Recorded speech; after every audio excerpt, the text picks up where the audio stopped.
మనం ఈరోజు తెలుసుకోబోయేటువంటి సమగ్ర జీవన సూత్రాల్లో మనం తెలుసుకోబోయేటువంటి అంశం ఏంటంటే ఈ భూలోక అమృతం అని అంటే తేనె అని చెప్తాం మనం తెలుగులో తేనె. సో ఈ తేనె అనేటువంటిది ఈ భూలోక అమృతంతో సమానంగా పోలుస్తారు. ఎందుకంటే ఇది చెప్పాలంటే ఈ భూలోక అమృతంతో పోల్చడానికి కారణం ఏంటంటే దీంట్లో ఎన్నో ఆ, మంచి మంచి పోషక అంశాలు ఉన్నాయి. అంటే దాంట్లో మంచి పోషక పదార్థాలు ఎక్కువగా ఉన్నాయి ఈ దాంట్లో తేనె. అయితే ఈ తేనె కూడా ఎట్లయిందంటే ఈ రోజుల్లో న్యాచురల్గా అది అంటే సహజంగా దొరికితే పర్వాలేదు. ఎన్నో చోట్ల ఏం చేస్తున్నారంటే సహజంగా దొరుకుతారు. మనం ఇప్పుడు ఓ సూపర్ మార్కెట్ పోయి ఒక డాబర్ అట్లాంటి తేనె కొంటాం అనుకోండి. ఆ డాబర్లో ఏముంటుందంటే ఆ తేనెలో అంత కల్తీ. అంటే ఈ బెల్లంతో కలిపి ఆ బెల్లం యొక్క ఆ యొక్క నీళ్ళు అంతా అదంతా కలిపి ఆ విధంగా తయారు చేస్తున్నారు. ఈ రోజుల్లో జరుగుతున్నది అదనమాట. అలాంటి తినడం వల్ల మనకి ఆరోగ్యం కాదు కదా, ఆరోగ్యం చెడిపోతుంది. ఓకే. సో మంచి పోషక పదార్థాలు అంటే మనకు ఈ యొక్క ఆ, తేనె ద్వారా మనకి ఏం కావాలి అంటే బి విటమిన్ ఎక్కువగా రావాలి. తర్వాత మనకి హిమోగ్లోబిన్, తర్వాత మన ఎర్ర రక్త కణాలు బాగా పెరగాలంటే దాంట్లో ఐరన్ అనేటువంటిది ఉండాలి. ఐరన్ ఉంది కదా.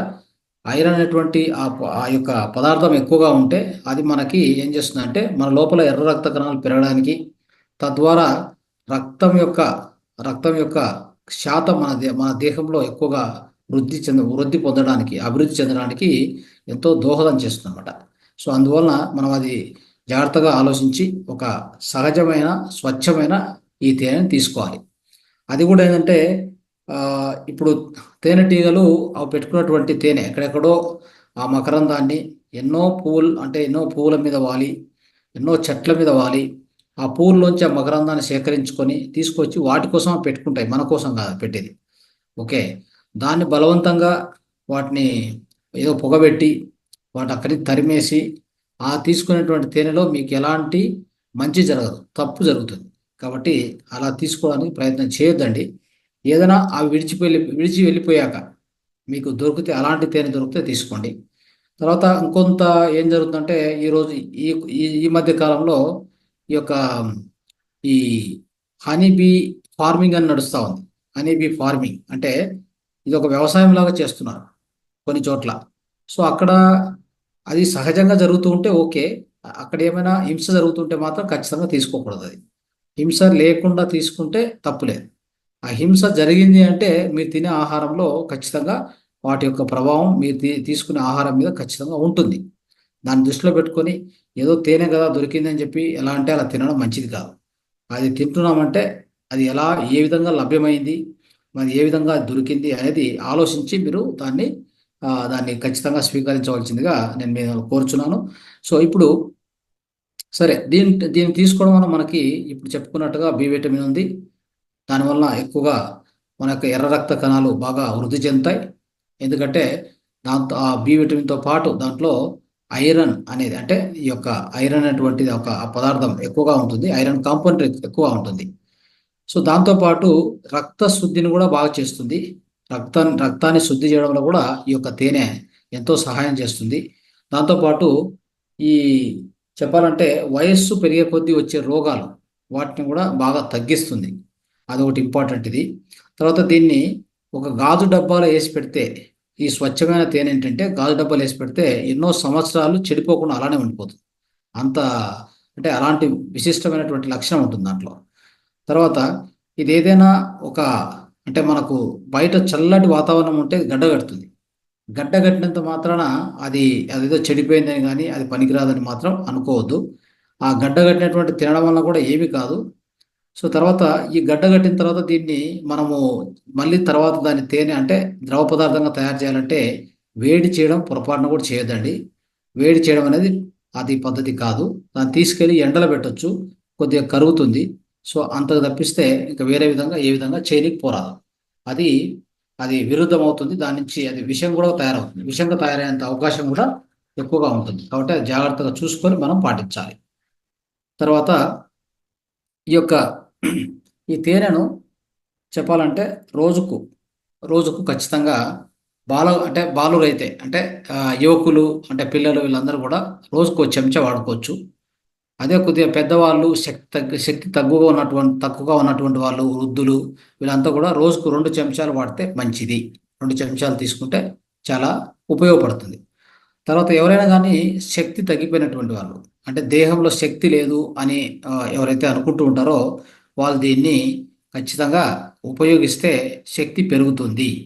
ఇంకోటి ఎవరైనా అంటే ఈ యొక్క వెయిట్ ఎక్కువగా ఉంటారు, ఒబెసిటీ అంటే తూకం ఎక్కువగా ఉన్నటువంటి వాళ్ళు ఏం చేయాలంటే నీటిలో వేసుకొని దీన్ని తాగాలి. ఓకే, నీటిలో వేసుకొని తాగితే ఖచ్చితంగా ఏమవుతుందంటే వాళ్ళకు ఆ యొక్క వెయిట్ అనేటువంటిది తగ్గుతూ వస్తుంది. అంటే తూకం ఎక్కువగా ఉంటే, వెయిట్ ఎక్కువగా ఉంటే, బరువు ఎక్కువ ఉన్నటువంటి వాళ్ళు ఖచ్చితంగా దీన్ని నీళ్ళలో వేసుకొని తాగండి. అదే ఎవరైనా శక్తి లేనటువంటి వాళ్ళు, సన్నగా ఉన్నటువంటి వాళ్ళు, కొద్ది లావు కావాలి అనిపిస్తే అనుకుంటే వాళ్ళు ఏం చేయాలంటే మన యొక్క ఈ పాలు, మిల్క్ ఉంది కదా, దాంట్లో వేసుకొని, అది కూడా వేడివేడి పాలలో వేయకూడదు, దీన్ని ఎప్పుడు కూడా గుర్తుపెట్టుకోండి. వేడివేడి ఉన్నటువంటి దేంట్లో కూడా తేనె వేయకూడదు. ఓకే, సో అలాంటి మామూలు పాలు తీసుకొని దాంట్లో వేసుకొని ఈ తేనెను తాగితే సన్నగా ఉన్న వాళ్ళు, శక్తి లేని వాళ్ళు శక్తివంతం అవుతుంది, సన్నగా ఉన్న వాళ్ళు లావు అవుతారు. అదే లావుగా ఉన్నటువంటి వాళ్ళు నీళ్ళలో వేసుకొని తాగితే వాళ్ళు లావు తగ్గిపోతారు, బరువు తగ్గుతారు. ఇది గుర్తుపెట్టుకోవాలి.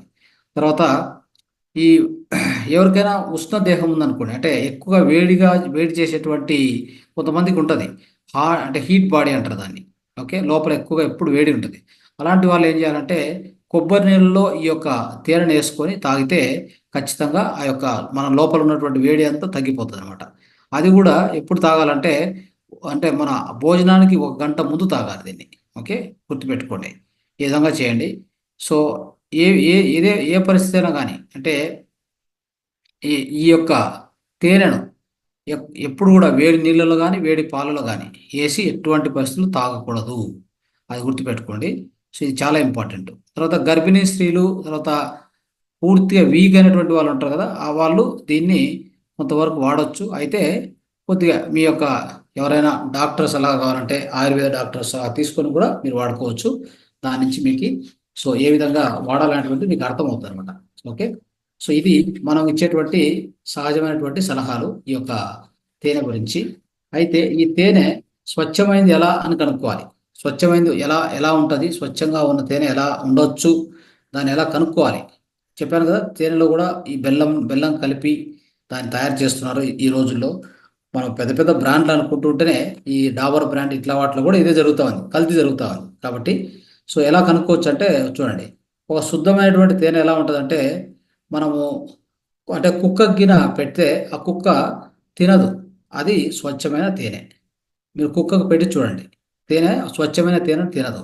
అదే స్వచ్ఛం కాకుండా అంటే అశుద్ధంగా ఉండేటువంటి తేనెను ఖచ్చితంగా తింటుంది. ఓకే, ఇది ఒక సూచన, అంటే ఇలా టెస్ట్ చేసుకోవచ్చు. అది తర్వాత మనం పాల మీద వేసి పాలలో వేస్తే ఇది ఖచ్చితంగా పాలలో మిక్స్ కాదు. సో అది చెప్పాలంటే పైన తేలాడుతూ ఉంటుంది, అది స్వచ్ఛమైన తేనె. అది గుర్తుపెట్టుకోండి. తర్వాత ఇంకోటి అంటే నీటిలో వేస్తే సో దానికైతే కలిసిపోదు.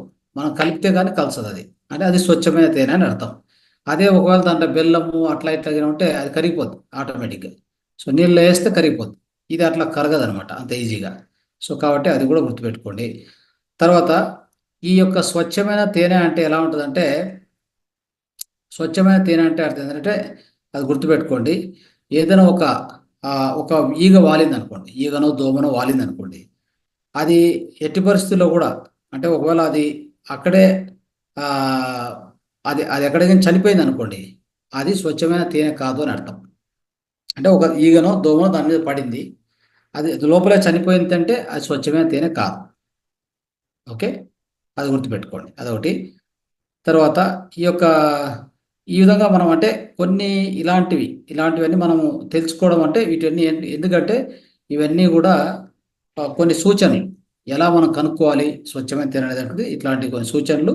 ఇవి జస్ట్ మనం గుర్తుపెట్టుకొని ఇలాంటివి మనం చూసుకొని దాని ప్రకారంగా వాడుకోవడం మంచిది ఈ తేనెను. ఓకే, ఇది భూలోక అమృతము, ఒక తేనె గురించి మనం తెలుసుకోవాల్సిన విషయాలు తెలుసుకున్నాం. ఇది సమగ్ర జీవనశైలిలో భాగం.